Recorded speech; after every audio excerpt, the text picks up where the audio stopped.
Hey everyone, welcome to the secret power of setting SMART goals.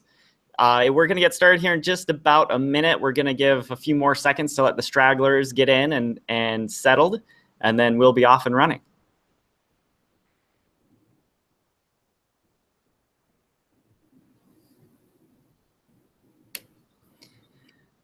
Once again, for anyone who's just joining, we're waiting for the stragglers to come in. This is the secret power of setting SMART goals. So if that's what you're looking for, you're in the right place. We're going to get going here in about 30 seconds.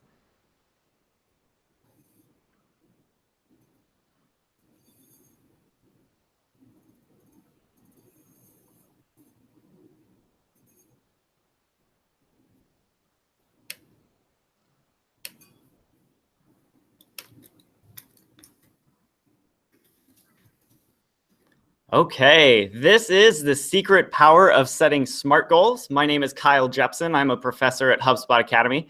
And I'm joined today by Charles Duhigg, who is a Pulitzer Prize-winning reporter for the New York Times.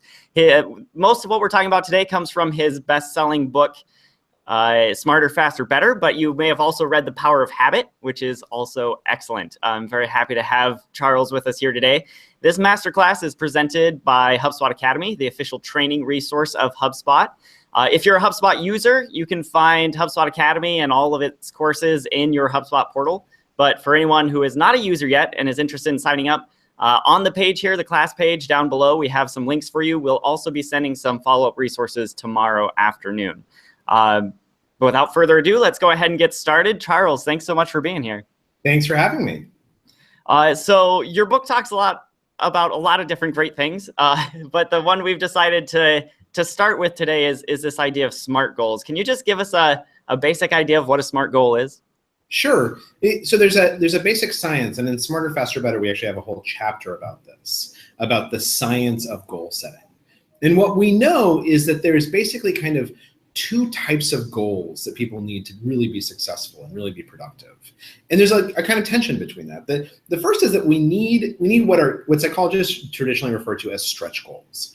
These big ambitions, right? Sort of where we're moving towards. Because one of the key attributes of people who are more productive than others is that they tend to do a better job at identifying what goal they ultimately want. They're working at about the same amount as everyone else. They're just as busy and spending just as much time relaxing, but they're chasing better big goals. And as a result, they're more efficient because they know what they're going after. So everyone needs a stretch goal. You need to know, that you want to start a company or that you want to run that marathon. You need to have something that is a month or 3 months in front of you so that you know that you're moving in the right direction. But the problem with having a stretch goal, this really big ambition, is that it makes it hard to decide what to do every single morning, right? When you wake up, you can't say like, oh, right now I'm working on the marathon. That's just too big for you to get your arms around. You need to break it down into smaller pieces. And there's been a lot of science about what kind of breaking down activity, what kind of pieces are most effective at helping people motivate and helping them stay on task and get the right things done. And that's where the science of SMART goals comes from. SMART goals is an acronym. It stands for a method for taking a big goal and breaking it into smaller pieces. It's just a series of questions you ask yourself, and they start with SMART. So if I have a big goal, specifically, what do I want to get done tomorrow? In the first step towards that big goal, or the second step, how that's S. How am I going to measure whether I've been successful or not? That's M.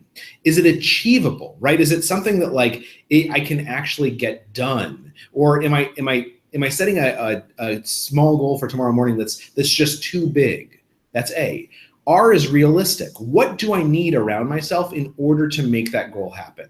Do I need, for instance, to have some resources there? Do I need to close the door to my office? Do I need to turn off my email application so that I'm not getting interrupted? Just think through a little bit exactly what makes it realistic that you'll get this small goal done. And then T is a timeline. Figure out ahead of time exactly how much time you're going to spend on this thing, so that rather than being distracted by emails popping up or saying, now I need to take a break, you know that you have 2 hours that you need to spend devoted on this, and you've broken it up into 15-minute increments.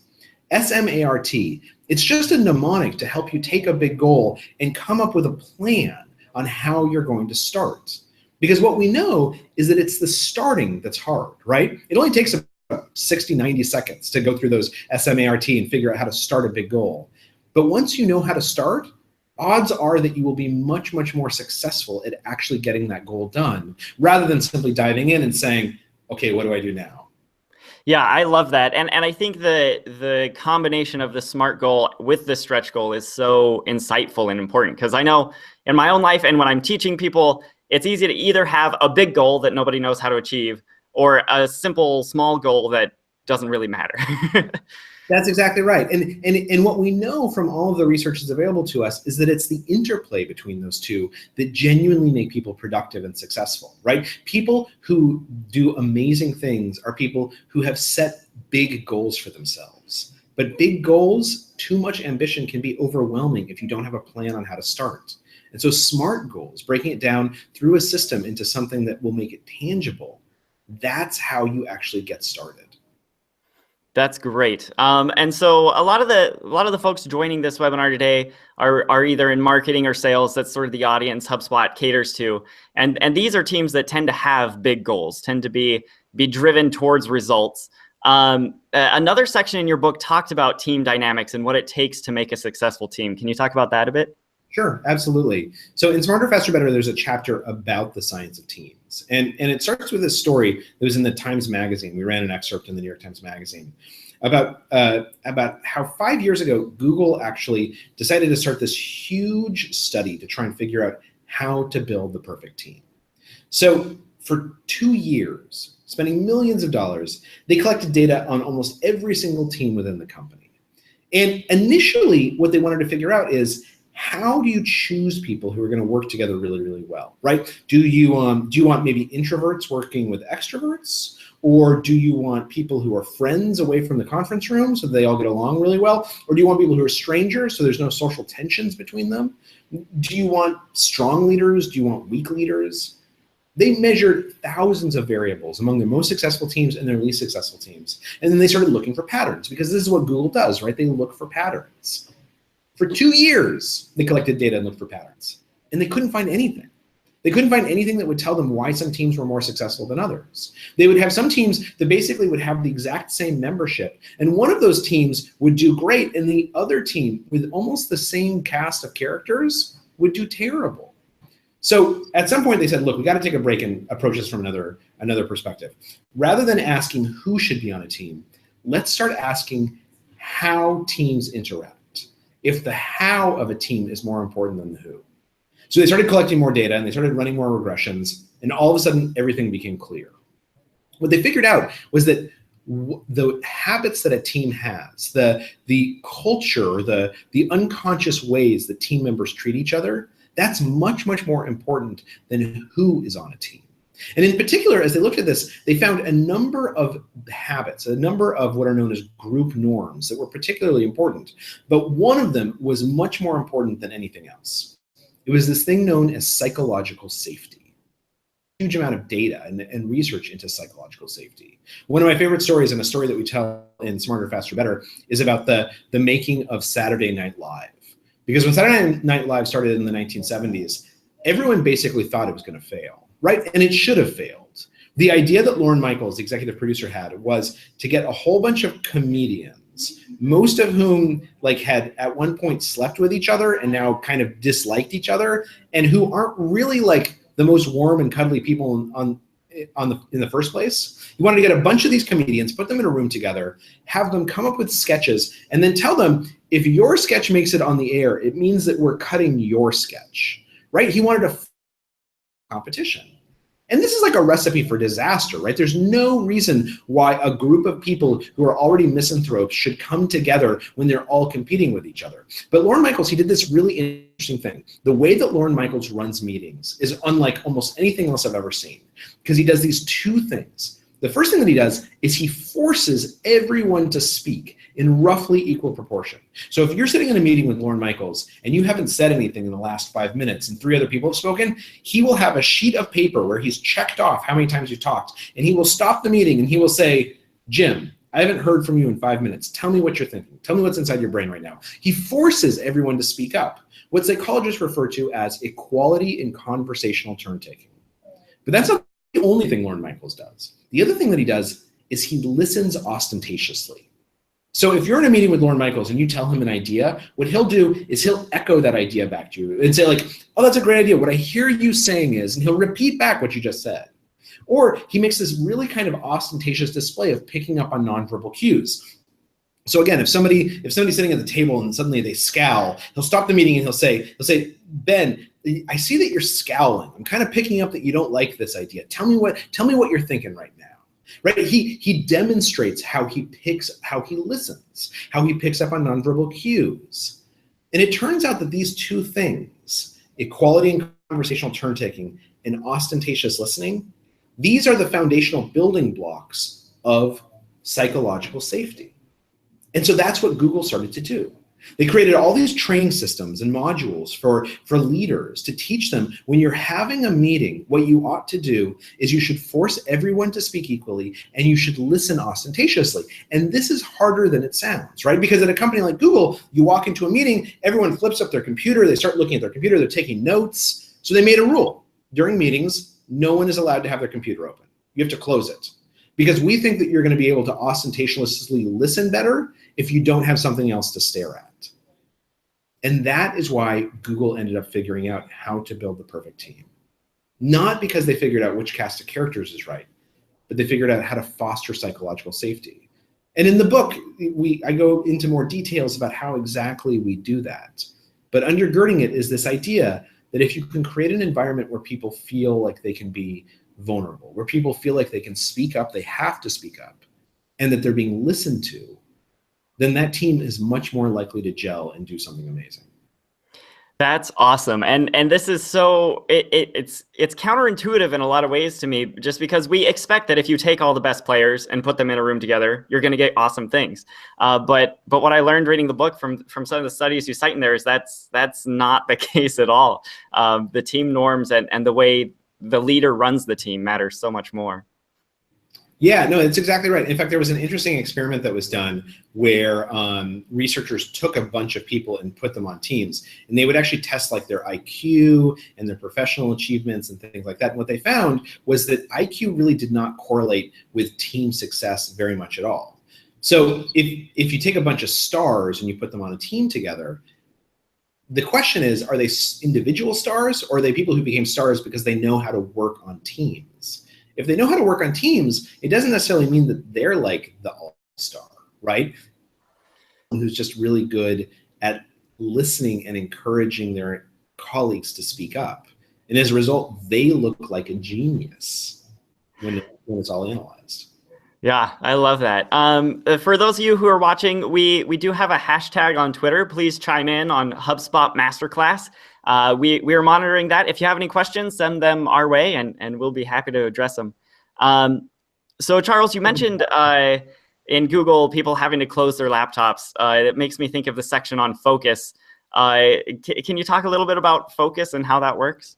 Sure. So one of the big questions in productivity is why are some people so much better at focusing than others, right? Why do some people seem to maintain their focus and not get distracted, not just by like procrastination, but by the things that at first glance seem like they should be things that should distract us, right? Some people, the most productive people, the most successful people, they seem to be able to choose what they ought to focus on better than everyone else, and they seem to maintain that focus better than everyone else.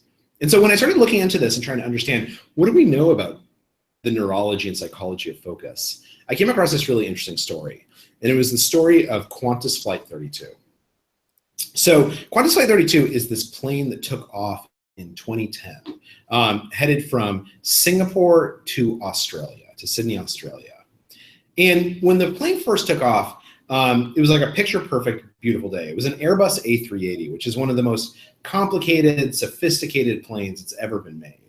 And the plane takes off into the air, and it's flying to Singapore, and everything goes according to plan. And about 20 minutes into the flight, the pilot and the captain and the co-pilot sitting in the cockpit, they hear this noise, like thousands of marbles being thrown against the hull or the fuselage of the plane. Now, unbeknownst to them, what had just happened is this kind of freak accident. A fire broke out in one of the jet engines. And these are huge, huge jet engines, right? Enormous. And this fire broke out at exactly the wrong place, which is that the fire started right where one of the fan blades on the jet engine shaft attached to the shaft itself. And because it was spinning around so fast, when the fire broke out, it caused this fan blade to detach. And the fan blade started shooting through the plane and ended up punching this enormous hole in one of the wings. There's actually a photo that someone on the plane that they eventually recovered their cell phone. Someone took out their window of this like huge hole that just appeared in the wing. But what's really interesting is that this isn't actually the bad thing that happened to Qantas Flight 32, because an Airbus A380, it's such a sophisticated plane, it can actually sustain an injury like that and continue flying for about 9 hours without any problem. The bad thing that happened on Qantas Flight 32 is that when that fan blade detached from the shaft, it hit another fan blade. And it hit that other fan blade at exactly the angle of incidence that caused that second fan blade to explode into thousands of pieces, right? The odds of this happening were incredibly small, but it happened.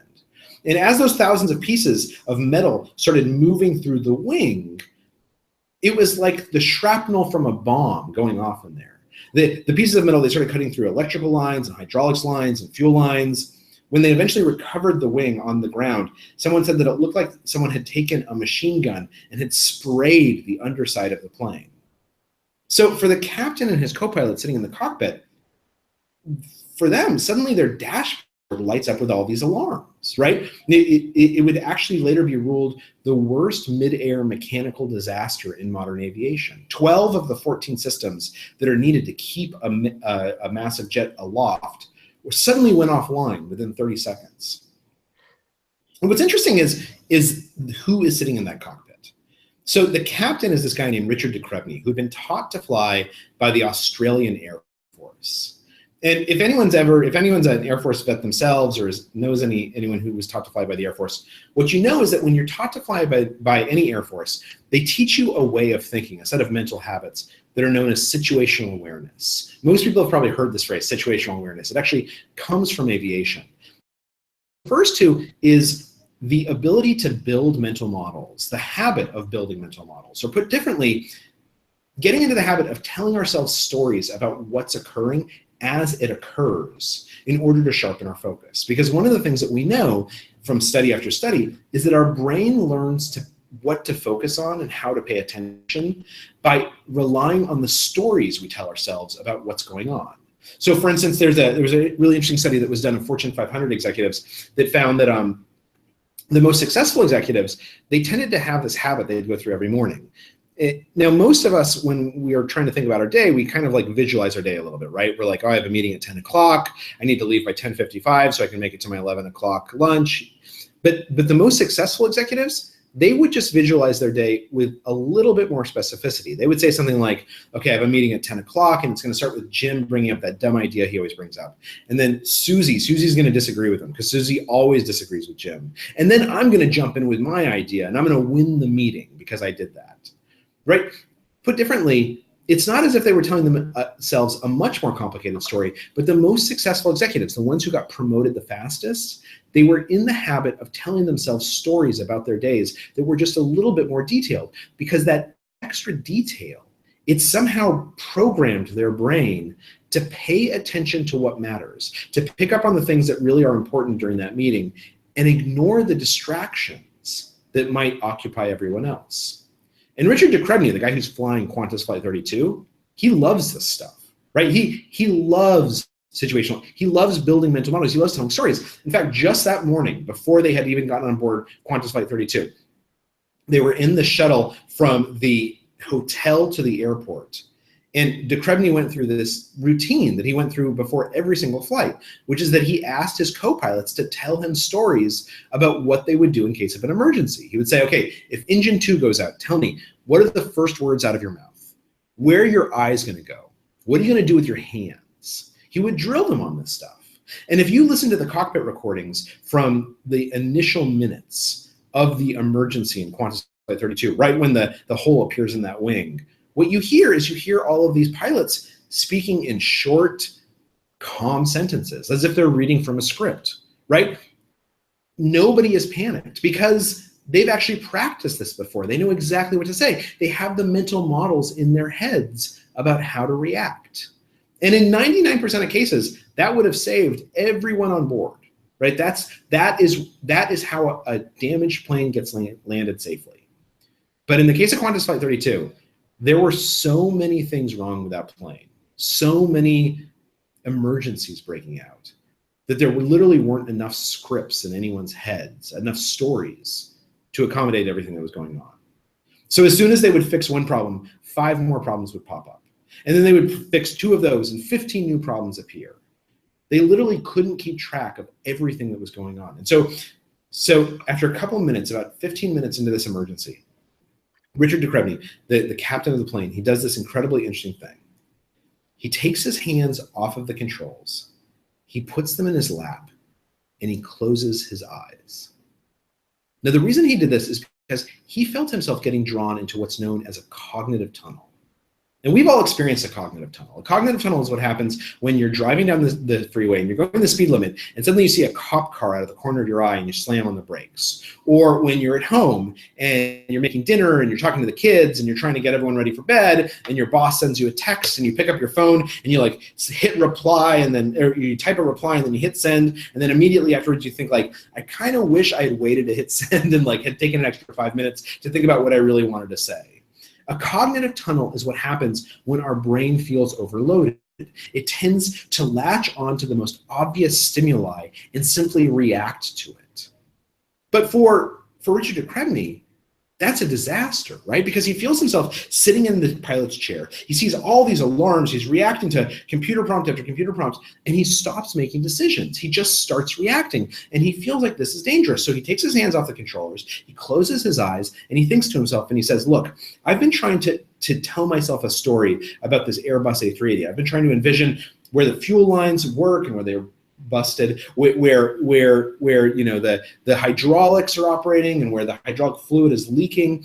It's overwhelming. I just can't handle that much. I need a different story in my head. I need something else that will make me feel like I'm in charge. So at that moment, he decides to start imagining that Airbus A380 as the plane he learned to fly on, as a Cessna. Now, if anyone watching this has ever been on a Cessna, you know that a Cessna has nothing in common with an Airbus A380, right? It's like comparing like a bicycle and a Maserati. But what a Cessna has, the small little like almost hobbyist plane that, you know, like 13-year-olds learn to fly on, what a Cessna has is the basics of flight, which is it has the ability to go up and down in the air, it has a navigation system, and it has landing gear. And basically, if you have that, you've got an airplane. So de Crespigny, he's sitting there and he says, I'm going to start pretending that I'm flying a Cessna. And by now they've managed to turn the plane around and they're headed back to the Singapore airport. And they can see the runway approaching. And as they get closer and closer to the runway, this alarm goes off inside the cockpit that's known as a squealer. Now, a squealer is hopefully an alarm that no one watching this has ever heard. It's an alarm that was invented by NASA that is so loud and so annoying that it's impossible to ignore it. It can actually revive pilots who are near unconsciousness. And as they're approaching the runway, because they're approaching with such a high rate of speed, the squealer goes off in the cockpit. And de Crespigny turns to his colleagues and he says, look, I know the squealer is going off. I know it's designed so you can't ignore it. But what I think you should do is just ignore it. Because in my head, I'm flying a Cessna, and they don't even bother to install squealers on Cessnas, right? It's like too junior a plane. So at this point, his co-pilots think he's crazy, but they say, okay, you're the captain. We'll do exactly what you want. You're getting closer and closer to the runway. They touch down, and the wheels hold up. They don't explode on contact. And as they're zooming down the runway, de Crespigny has to make this decision. How is he going to brake? In his head, he's flying a Cessna. So he decides to brake the same way he would brake a Cessna, which is if you're in a Cessna, excuse me, an emergency situation, what you do is you just hold the brake pedal down as hard as you can, and then basically just hold on for dear life. So that's what he does. In this huge Airbus A380, he presses the brake pedal down and he just keeps it pressed down to the ground. And they're zooming down the runway. They can actually see around the runway that there's these sand dunes. And if they hit those sand dunes with too much speed, the plane will literally flip over and kill everyone on board. And as they're zooming down the runway, and de Crespigny's pushing down on the brake, and he's flying the Cessna in his head, they can hear the metal of the plane groaning as it's trying to give off all of the speed, and they get closer and closer to the end of the runway and with these sand dunes, and as they get closer and closer, the plane's going slower and slower, and it eventually comes to a stop with 100 meters to spare. 48 minutes later, all 469 people on board that plane all walked off without one injury. Now, they have tried to recreate this landing over 100 times in simulators. They've had some of the best pilots try and land it. No one has ever landed that plane without killing everyone on board. And if you talk to Richard de Crespigny and you ask him, and I've talked to him half a dozen times, why he was able to do that, he'll tell you that he doesn't actually know, right? Like maybe he just got lucky. Maybe the plane wasn't as damaged as the computer said it was.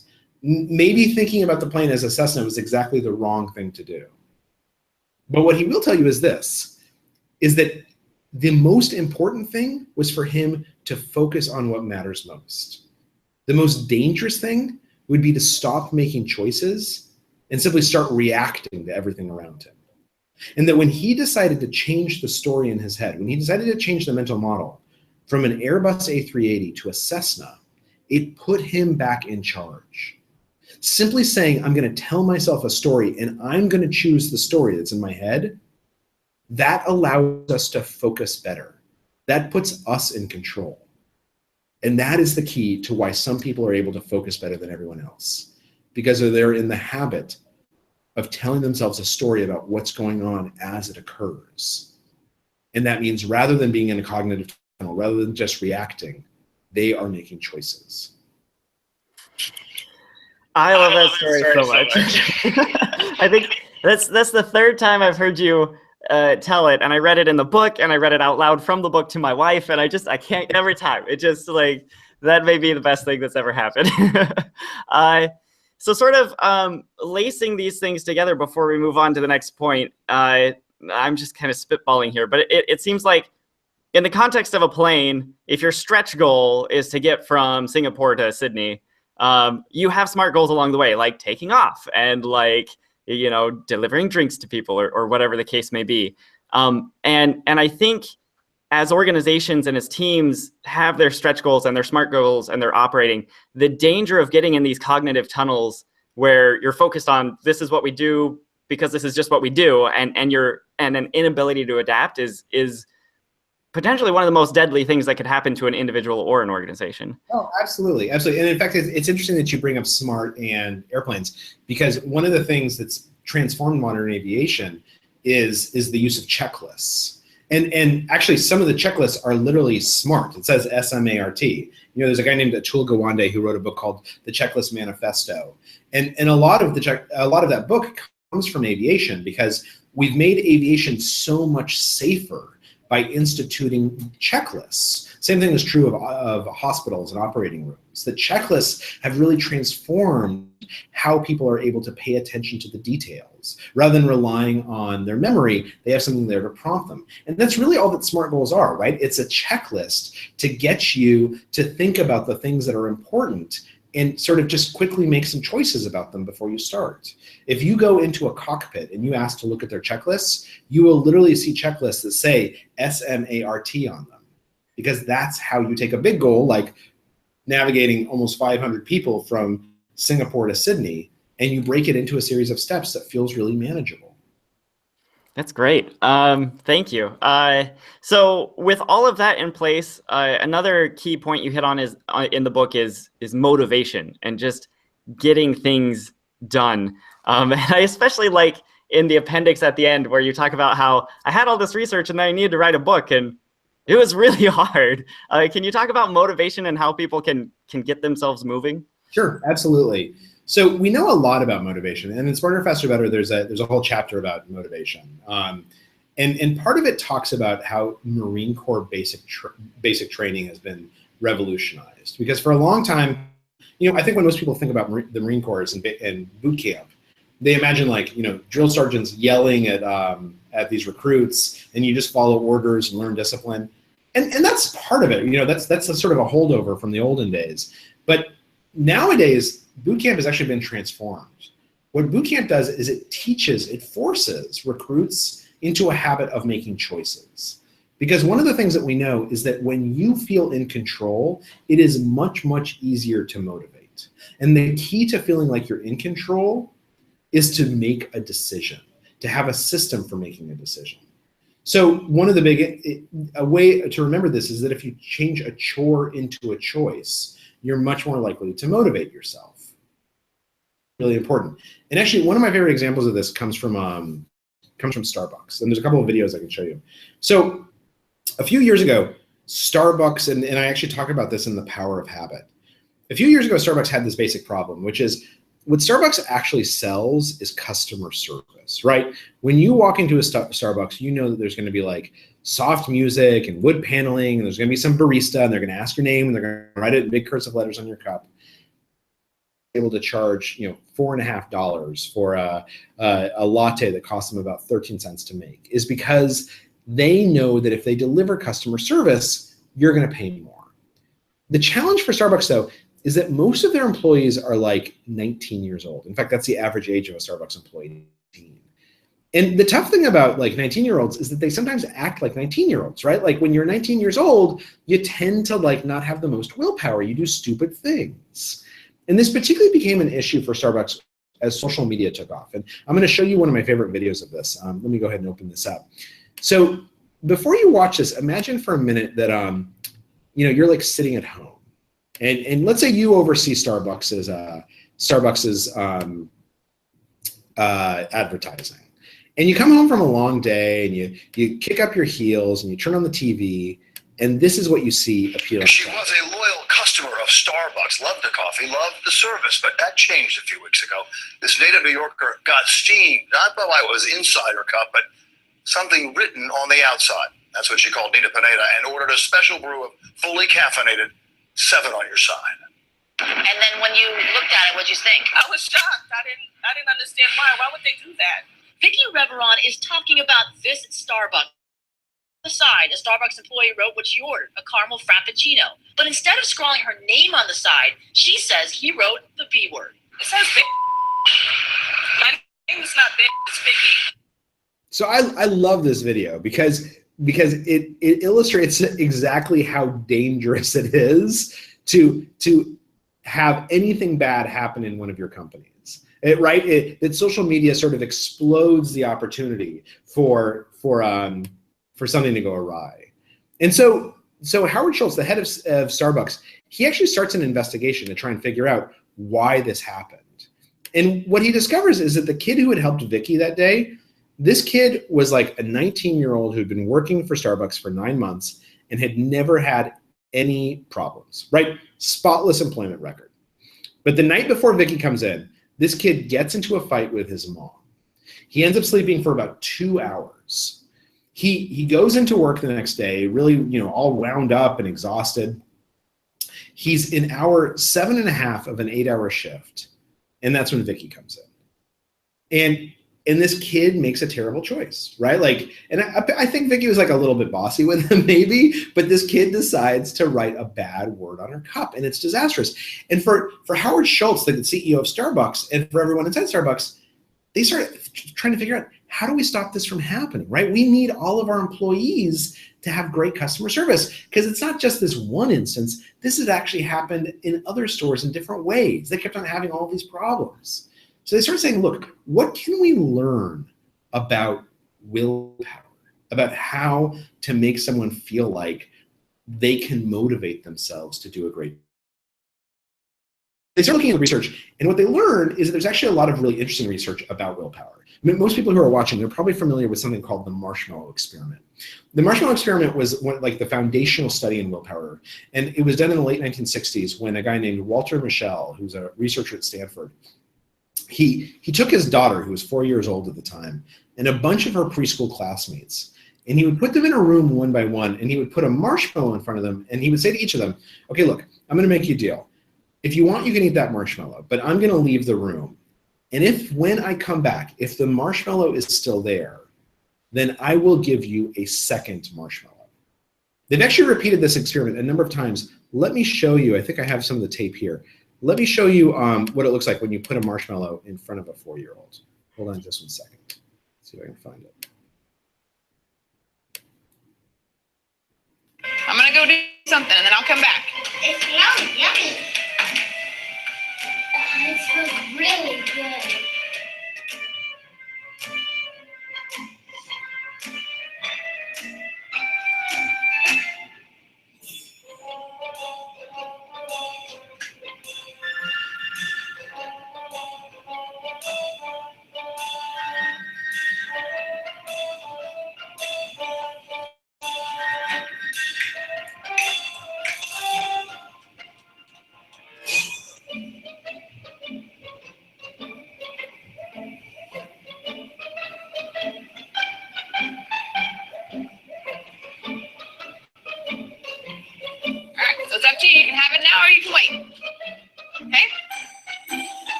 So only one of those kids actually managed to go the whole 10 minutes and waiting for the marshmallow. Let me show you which one.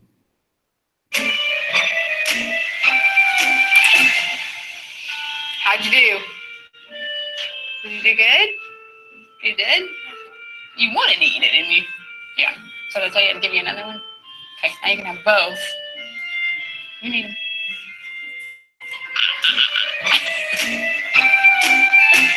I love that kid.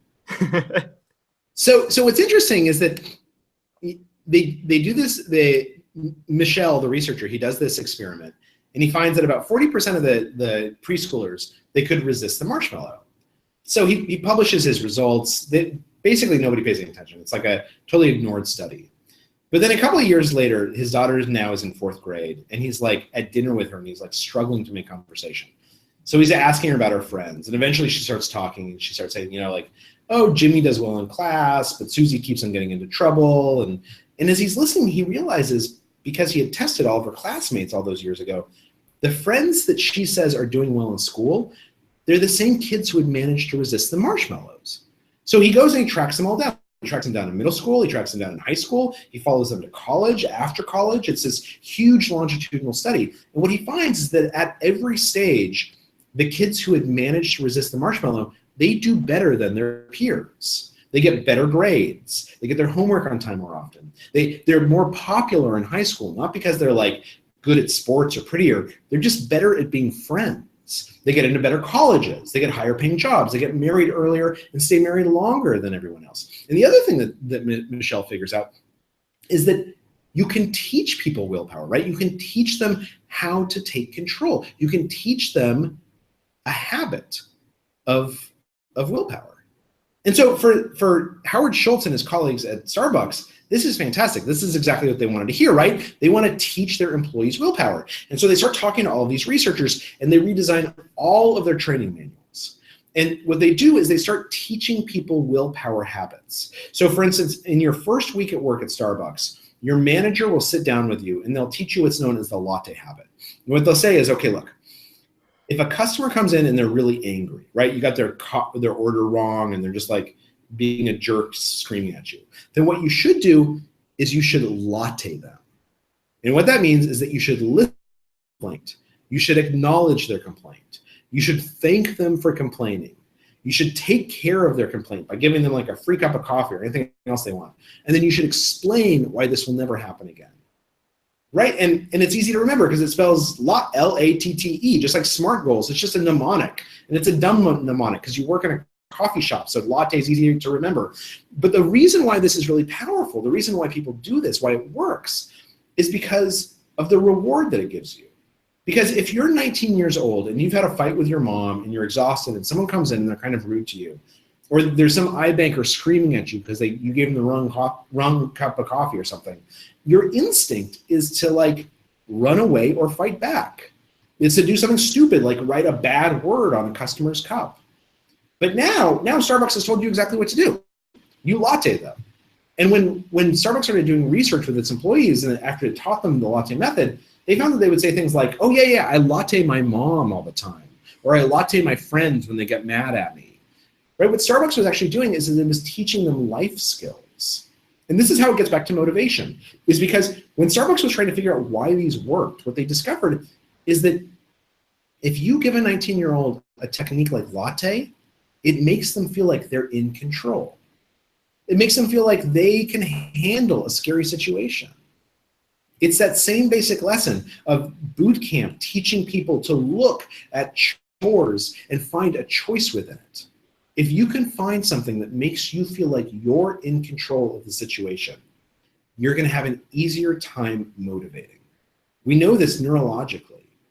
And so if you're someone who's struggling with procrastination, or there's some task that you have to do and you don't want to do it, and you're having trouble starting, you're having trouble motivating for it, find some choice you can make. Find something that makes you feel like you're in control. Some stupid choice, right? If you're dealing with emails that you don't want to answer, just start making choices. Say like, I'm going to answer this email first. This guy asked me if I have time for lunch. I'm going to say yes, but I want to go eat Indian food. Find whatever choice you can, because that choice, it is going to trigger the part of your brain where motivation resides. It is going to make it easier to motivate yourself. if you can turn a chore into a choice, you're going to get it done much faster and more easily. Great, thank you. We're gonna start taking questions here pretty quick. I've already had a couple come through, but before we open it up to a Q&A, Charles, any last thoughts you want to share? No, I'll go look on Twitter with you at what's coming in. All right, the first one I see here, this goes back to what we were talking about earlier with teams. It says, do you have any recommendations on best times, days, frequencies for teams to have meetings? No, not really, because I mean, the research is the research says that there is nothing. It depends on the group, right? I mean, so for a long time, there was a lot of interest in like, does it matter if you're a virtual team or if you're in person with each other? And researchers spent a lot of time and money looking at those questions. And what they discovered was it just doesn't matter. Like what matters much, much more is how team members treat each other. And that's what's really critical is, do you have these group norms, these habits where people feel like they can speak up and they're listened to, where they feel like I can say something in front of you and it's not going to be held against me in the future. There was actually 5 things beyond. So psychological safety was the most important thing that Google found, but they found 4 other things. And here, I'll look them up really quickly so you can see them. The point is, it's not about these like small little tactical things. It's not about what time of day you meet. It's about rather instead how you work together. Here, let me share this with you. If I can actually figure out how to do this. Sorry, hold on one second. What matters is the norms, right? That's what's important.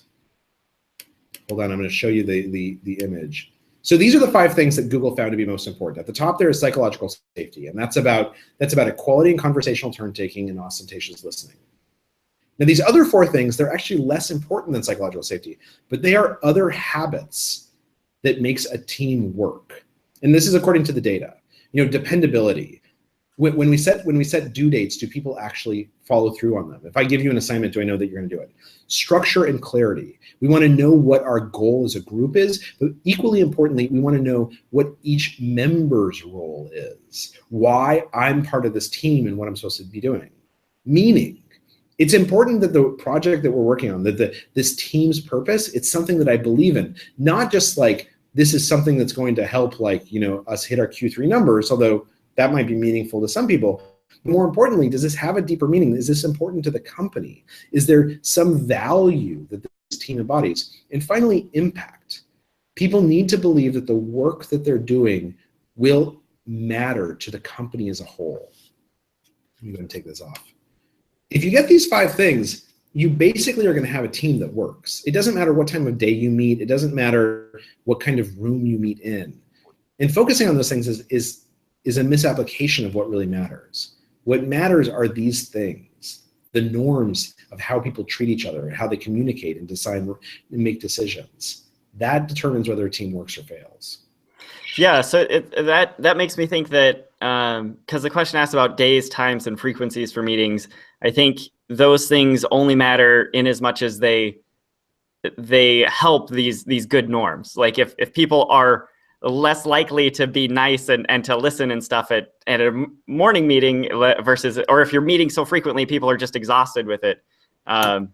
You need to make sure you're supporting the good norms with the ways the meetings. Yeah, absolutely. And I think you need an environment where people, you know, if you have equality and conversational turn-taking and ostentatious listening, people are going to let you know if you're meeting too frequently, or if you're having each of your meetings at like 8 p.m., people will feel comfortable speaking up and saying like, I've got kids, I can't do this.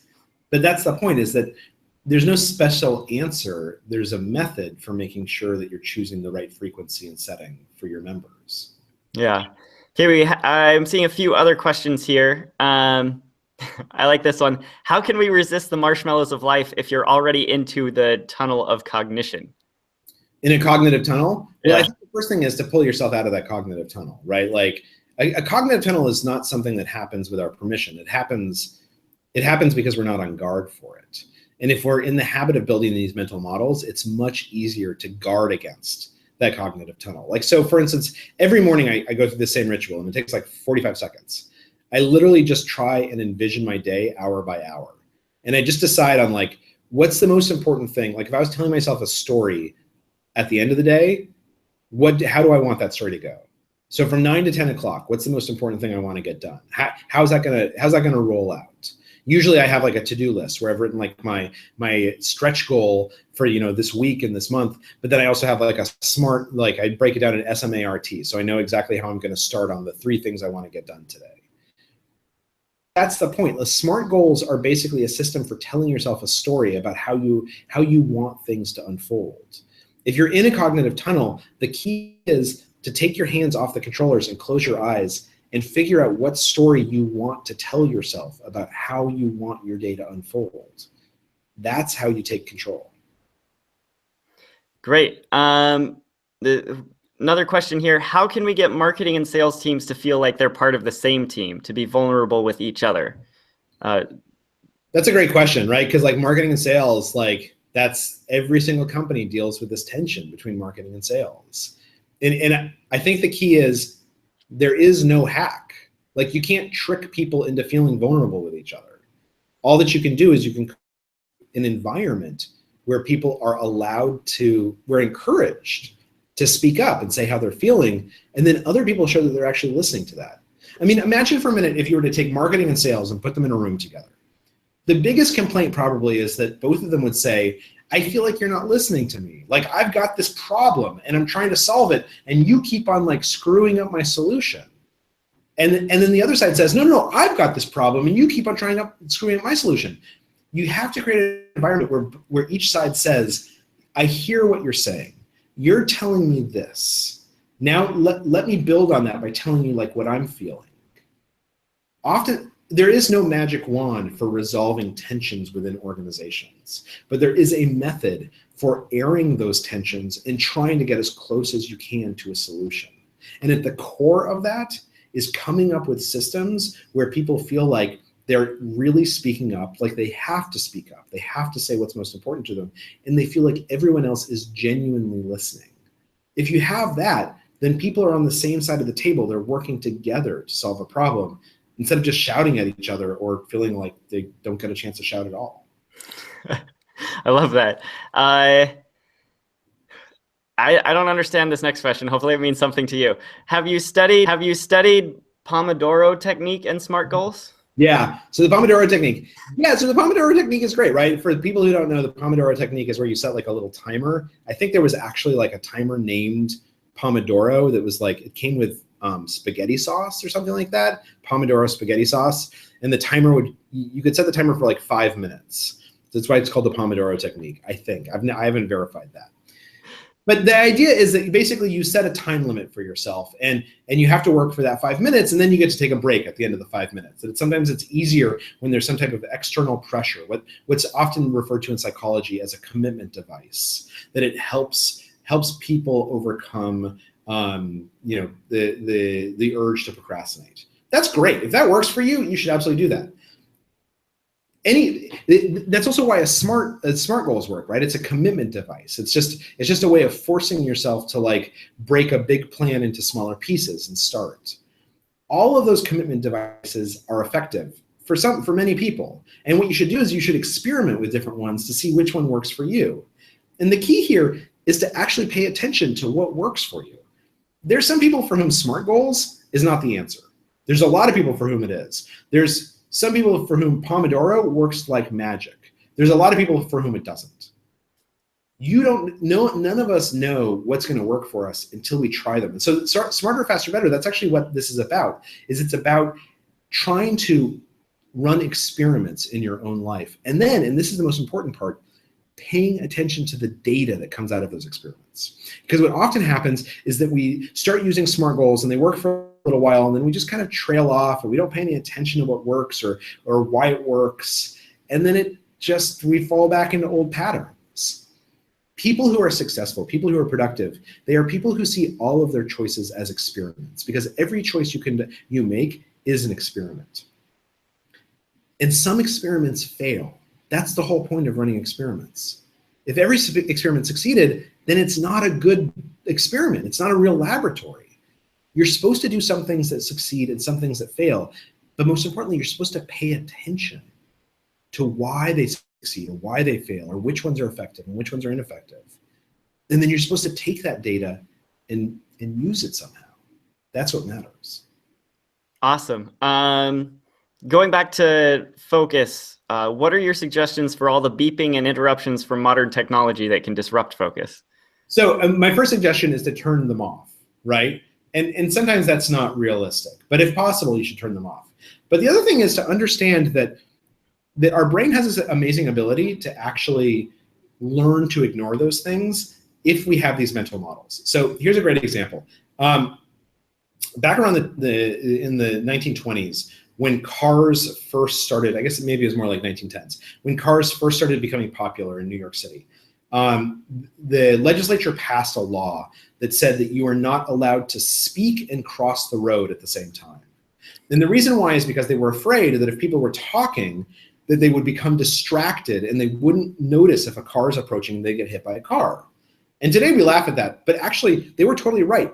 At that time, people were so unpracticed at noticing vehicles that it was actually very dangerous to have everyone talking to their companion and crossing the street at the same time. Now, of course, today, all of us can do that, right? There's no problem. We have learned how to manage the distractions of conversation when we're crossing the road. So it's not like we have to stop the conversation. We're able to continue talking and then look both ways. It's a habit that we've learned. The reason why is because as you grow up in today's modern world, you learn kind of a story in your head about how streets work. You know that you have to look both ways. Probably your mom or your dad told you, and I do this with my kids, look both ways before you cross the street, right? They repeat it again and again and again until it becomes this little mental model that you automatically have, that you check every single time you cross the street. And this is kind of the point, is that if the beeps and the interruptions, if they're really bothering you, then first of all, try and turn them off, right? Try and pass the law that says you can't cross the street and talk at the same time. But if that's not realistic, then work on that mental model, because that mental model is going to make it much easier for you to ignore the distractions or manage the distractions or not even see them as distractions anymore. It's going to teach your brain how to accommodate all of the noise in the environment and to focus on what really matters. Great. So this one goes back to psychological safety. How about people who feel shy, even scared to speak in a group? That's a really good question, right? And for someone like that, there's this really interesting research about introverts. Susan Cain wrote this book called Quiet. She has a whole website called The Quiet Revolution to talk about how introverts can bring their best selves to work and be successful. And so I'd really recommend you go listen to that. But I think the other thing is that it really comes down to the leader, right? So it's not just your responsibility to talk up in a meeting. It is some of your responsibility, but it's also the responsibility of whoever is leading that team to talk up, to find an opportunity to help you talk up, to find the right environment to do so. And so in addition to, like, introverts should read Quiet, leaders should read Quiet, because there's a lot in there about how to help introverts be their best selves, even if you're not an introvert yourself. And a lot of that has to do with figuring out, like, when do you feel comfortable speaking? Because we know that, like, extroverts like to think out loud. Introverts, and this is a gross generalization, so it's not true across the board, but introverts oftentimes like to figure out what they want to say before they say it, which is a pretty good thing. So how do you create an environment as a leader of a team that allows people to succeed by encouraging them to speak in the way that is most comfortable to them? Got it. We've got about 5 minutes left here. Another question. So what's the best way to practice latteing people to change a chore into a choice? So just to be clear, so latte is actually like a little bit different than changing a chore into a choice, although it's an example. Latte is an example of that, right? Because, like, dealing with an angry customer is kind of a chore, but you choose to do these 5 things, right? You're putting yourself back in charge. So I think the thing is that, like, if you have a chore in front of you, figure out some choice. So for me, it's emails. Like, I despise replying to emails. It's just boring, and I don't care about it, and it's just something I have to do. So this is how I do all my emails. I'll sit down at, like, 6 o'clock at night or after the kids have gone to bed. I'll identify all the emails I need to reply to, and I'll hit R, right? So that my screen is filled with all these replies. And then what I do is I go into each email, and as fast as I can, I just find some choice to make. So if someone's like, hey, do you want to have lunch? I just type, yes, Indian food. Or if someone's like, hey, can you come to this meeting at 3:30? I'll type, yes, but I can only stay for 15 minutes, right? That's literally all I type, but I don't hit send. I don't hit send because it'd be rude to send something back like that. So what I do is I fill up all the emails with some choice that I've made. I just assert myself. And sometimes the choices are small and sometimes they're stupid. Sometimes it's not even the choice that I really want to make, but I just make a choice as fast as I can. I force myself to make a choice.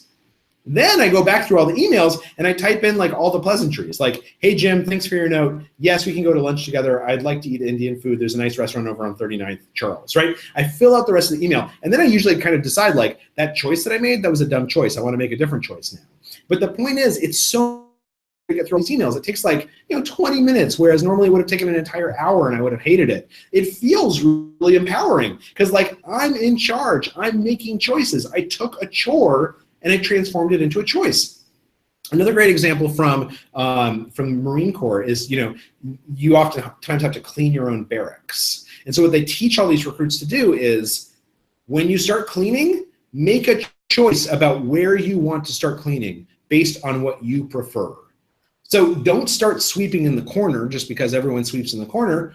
Go start in the middle of the room if you want, or start by making beds, or decide that you're gonna wash only the bottom of the mirrors at first. Just make some dumb choice. Make yourself feel like you're in charge. Turn this chore into a choice somehow, and it's gonna be much, much easier to get it done. I loved in the book the stories you told about the people in the retirement homes rebelling, like refusing food and rearranging furniture. This is a great example. So one of the things that they found is that people who tend to do best in nursing homes are what they refer to as subversives. Because most people, they move into a nursing home and their health declines precipitously because a nursing home is a really controlled environment. You don't get to make that many choices. So the subversives, what they do is they just create choices for themselves. And there was this one guy that they interviewed who loved chocolate cake, but he said he'd go into the cafeteria each night and sit with his friends, and he would take the meal that he was served, because you didn't get to choose what you wanted to eat. They just served you a meal. And he would trade his chocolate cake for other desserts. And they asked him, why are you doing this? You love chocolate cake. And he said, because I would rather eat a meal of my own design than something that's delicious but is forced on me, right? That's why this guy thrived inside a nursing home. He was able to motivate to go work out, to follow his doctor's orders, to make new friends. This guy had lived something like another 18 years in a nursing home. And the reason why is because he made choices. He found choices for himself. We should all be subversives. We should all figure out how to try and undermine the chores of life. That's a great point to leave off on. We're out of time here. Charles, thank you again so much for doing this. Thanks for having me.